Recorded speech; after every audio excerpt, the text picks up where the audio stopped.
nombreuses ONG tirent la sonnette d'alarme et dénoncent une mesure inhumaine dans l'hôpital d'Al-Boulouk. Au service pédiatrie, des enfants victimes de malnutrition risquent de ne pas survivre. Marc de Chalvron, Florian Lemoyle et Lucille Feuillebois. En début d'après-midi, tout le monde se presse dans ce quartier d'Omdurman, une gamelle à la main.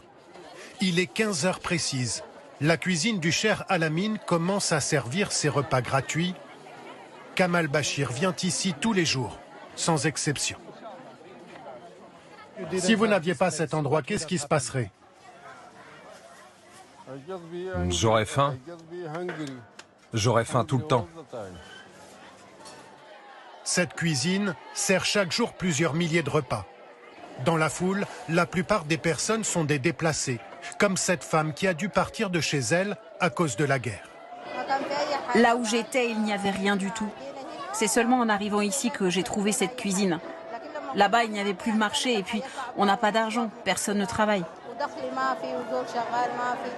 Ce système des cuisines communautaires s'est développé dans tout le pays.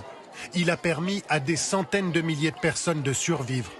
Ce sont les bénévoles qui sont chargés de faire les provisions, parfois au péril de leur vie. Depuis le début de la guerre, 2 d'entre eux sont morts en allant chercher la nourriture. Cette soupe populaire est entièrement financée par un chef religieux, le Cher Al-Amin. Si cette guerre devait durer encore 10 ans, on continuerait à faire la même chose. Mais beaucoup d'autres cuisines dépendent directement de l'aide internationale.